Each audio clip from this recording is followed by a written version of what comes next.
is more corrupt, the DNC or the RNC? Joseph Brunoli, political writer, blogger at Euroyankee.com, is here to answer our questions. Well, he's not really here, but he's here. And if we restrict ourselves to judging simply on that basis, the answer is immediately and overwhelmingly clear. The DNC is by far the more corrupt. This is due to the different roles that the two parties play in the American political system. What he should have said there is that this is due to the two different roles that the two heads of the same snake play in the American political system. The RNC is in charge of the Republican Party, which is unified in its conservative underpinnings. It is pro-corporate, pro-management, pro-Wall Street, and pro-gun. It is also anti-abortion, anti-labor, anti-woman, anti-black, and anti-minority in general. These things are all generally known facts. There is no real controversy in any of these things. Sure, some Republicans may try to pay lip service to equality by supporting blacks like Clarence Thomas and women like Betsy DeVos, but we all know what the RNC is trying to do, and the RNC itself is unified in almost everything. The DNC, however, has a much more complicated and difficult role to play. The Democratic Party is much more diverse and covers a very broad spectrum. Alexandria Ocasio-Cortez once said that in any other country, Joe Biden and I would not be in the same party, and she is 100% correct. During the 1990s, the Clintons and the DLC, Democratic Leadership Council, moved the Democratic Party to the right, taking over the place formerly held by the old-school Republican Party. The DLC was comprised of so-called New Democrats who believed in a third way of governing. What this meant was that the Democrats would pay lip service to their traditional base of labor, blue-collar workers, women, and people of color, but once in office, they would actually govern like the moderate Republicans they had displaced on the political spectrum. Obama famously revealed this fact. If you go there, you'll see that Obama says that he governs like a moderate Republican. This is because they no longer relied on trade unions for financing. They relied instead on donations from wealthy donors, corporations, and Wall Street, just like the GOP. So when your blue dog friends argue that they're not the same party, that they're two different parties, they're different from each other, all you have to do is point to their donors and say, And so the Democratic Party has come to encompass what would be the entire range of political positions in any other country. The establishment Democrats, like Joe Biden, are ideological soulmates of the European conservatives, like the Tories in the UK or Angela Merkel's CDU in Germany. The progressives, i.e. the Bernie Sanders/AOC Democrats, are analogous to the Labour Party in the UK and the SPD, Social Democratic Party, in Germany. Indeed, every EU country has both conservatives and social democrats in two separate parties, each with a large following, and both of which would find a home in today's Democratic Party. The American Republican Party, meanwhile, has moved to the extreme right so as to not even have any analog among the EU nations. The GOP's combination of xenophobia, racism, and militarism, combined with a fanatical devotion to austerity and free market neoliberalism, is simply unparalleled. In this, the Republicans truly embody American exceptionalism at its most extreme. The RNC, however, has a much easier mission because of the homogeneity of its members and its electoral base. And given its off-the-scale position among the political spectrum, it has cultivated a very healthy respect and even a fear of its own base. This is in sharp contrast to the DNC. The DNC faces a very difficult mission every 4 years, how to allow a progressive candidate to run in the presidential primary and to succeed enough to keep the left-wing base of its party interested, but not enough to actually win the nomination. This is a very important mission, and it is critical to the survival of the American corporate two-party system, which is actually comprised of one party in matters of economics, empire, war, etc. The DNC needs to manage the nomination process in a way that will ensure that when the establishment candidate eventually wins, the progressives will not stay home or worse, go off and vote for a third party. The DNC has managed to pull this charade off in every major presidential primary since 1968. In every case, there arose a progressive hero who galvanized the left, young people, and working class people. And in every case, like Lucy snatching the football from Charlie Brown, the DNC managed to sabotage the progressive candidate and ensure that the pro-corporate establishment candidate went on to win the nomination, if not the White House. So you can see how the DNC would become corrupt. Stealing elections is not always easy, especially in the days of mass media and internet.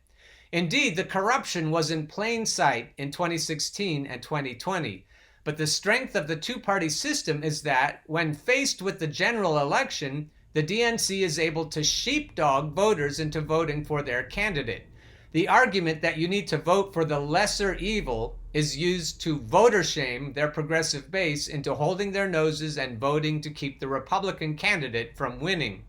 Below is a graphic from the 2016 presidential primary in Louisiana, which shows where voting abnormalities were found in both the RNC and the DNC primaries. You can see from this one graphic the relative corruption of the DNC, as I have described above. So we look at the abnormalities in the Louisiana primaries, and we've got the Republican map green all the way through.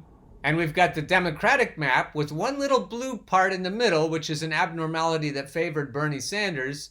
And then we've got the orange parts that are slightly abnormal. And then we have the red parts that are strongly abnormal, favoring Hillary Clinton.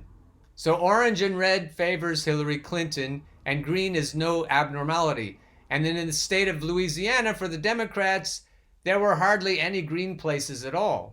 I don't know if this is a representative sample of all of the states, but it certainly tells the story in one of them. In Louisiana, there were no abnormalities for the Republicans, and it was 85% abnormalities for the Democrats. Now put on your seatbelts for the big punchline.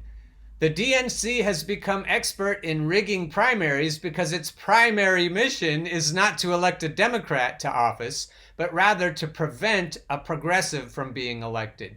So they don't fucking care if they lose, people. They don't care. In 2016, as in 2020, the DNC has proven itself to be much more comfortable with Donald Trump in the White House than Bernie Sanders. Indeed, in 2016, there was no shortage of Democrats who crowed about the fact that the nomination of an extremist like Trump could never happen in a Democratic primary. I just have to throw a slap at Dwayne The Rock and Bill the Maher because they are fucking losers. Out of touch rich people blaming the deplorables in advance for the loss they're going to face against Donald Trump in November. These thought leaders who are more famous than God are telling us that we should vote for Joe Biden. Maybe because of their talent agencies. Maybe somebody should look into that. But this whole Hollywood cabal is going to come out of the woodwork in the next couple of months. It isn't even a couple of months, it's just 1 month. We're going to have to listen to these rich, famous assholes vote shaming us for at least another month. And then we're going to have to listen to them blame us after Donald Trump wins again. And what you should tell them all, what you should tell all of their followers, is that they could have had Bernie Sanders and he would have beaten Donald Trump. You can tell them, if your blue party is so wonderful, then why did it work so hard to keep out the only person who could have beaten Donald Trump handily in a general election? The incumbent president never wins in bad economic times. It would have been easy for Bernie to win. If you are a Bernie-loving Biden supporter and you haven't left the Democratic Party yet, after all this plays out, I hope you'll reconsider. And if you haven't yet figured out what a rotten country you live in, along comes Caitlin Johnstone to make it all clear to you. Exposing war crimes should always be legal. Committing and hiding them should not. And as always, she points the blame equally at the two parties, at the two-headed monster, as she calls it. The Kafkaesque extradition trial, say that 3 times fast, of WikiLeaks founder Julian Assange continues, with each frustrating day making it clearer than the day before that what we are watching is nothing other than a staged performance by the US and UK governments to explain why it's okay for powerful governments to jail journalists who expose inconvenient truths about them. The Assange defense team is performing admirably, making the arguments they need to make to try and prevent an extradition that will set a precedent which will imperil press freedoms and creating a chilling effect on all adversarial national security investigative journalism around the world. These arguments appear to fall on deaf ears before Judge Vanessa Bareitzer, who has from the beginning been acting like someone who has already made up her mind and who has been reading from pre-written judgments at the trial regardless of the points presented to her. An unusual behavior made all the more suspicious by her supervision under Chief Magistrate Emma Arbuthnot, who has a massive conflict of interest in this case. And while it is essential to fight this fight with every intention of winning, I'd also like to issue a friendly reminder that this entire trial is illegitimate at its very foundation. So the first level of enlightenment is Assange broke no laws when he exposed US war crimes. The second level is exposing war crimes should never be against the law anyway. The third level is the people who started criminal wars and tried to hide their crimes are the ones who should be on trial. And the fourth level is end government secrecy so they can't start criminal wars in the first place. Ding, ding, ding. Amid all the pedantic squabbling over when it is and is not legal under U.S. law for a journalist to expose evidence of U.S. war crimes, we must never lose sight of the fact that A, it should always be legal to expose war crimes, B, it should always be illegal for governments to hide evidence of their war crimes, C, war crimes should always be punished, D, people who start criminal wars should always be punished, E, governments should not be permitted to have a level of secrecy that allows them to start criminal wars, and F, power and secrecy should always have an inverse relationship to one another. The Assange case needs to be fought tooth and claw, but we must keep in mind that it is so very, very many clicks back from where we need to be as a civilization. In an ideal situation, the public should have governments too afraid of them to keep secrets from them. Instead, here we are begging the most powerful government in the world to please not imprison a journalist because he arguably did not break the rules that the government made for itself. Do you see how far that point is from where we need to be?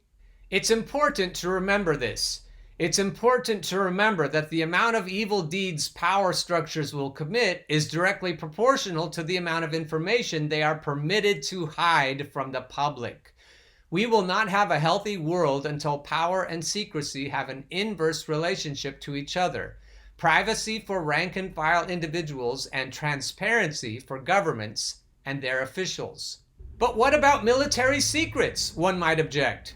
Yes, what about military secrets? What about the fact that virtually all military violence perpetrated by the world's largest power structures is initiated based on lies? What about the utterly indisputable fact that the more secrecy we allow the war machine, the more wars it deceives the public into allowing it to initiate? Here's a wandering duckweed tweet. If wars are started by lies, peace can be started by truth. Our beliefs about the world and each other have been created by the same system that has lied us into repeated wars that have killed millions. Julian Assange. In a healthy world, the most powerful government on earth wouldn't be trying to squint at its own laws in such a way that permits a prosecution of a journalist for telling the truth. In a healthy world, the most powerful government on earth wouldn't prosecute anyone for telling the truth at all. In a healthy world, governments would prosecute their own war crimes instead of those who exposed them. In a healthy world, governments wouldn't commit war crimes at all. In a healthy world, governments wouldn't start wars at all. In a healthy world, governments would see truth as something to be desired and actively sought, not something to be repressed and punished. In a healthy world, governments wouldn't keep secrets from the public and wouldn't have any cause to want to. In a healthy world, if governments existed at all, they would exist solely as tools for the people to serve themselves with full transparency and accountability to the people. We are obviously a very, very far cry from the kind of healthy world we would all like to one day find ourselves in, but we should always keep in mind what a healthy world will look like and hold it as our true north for the direction that we are pushing in.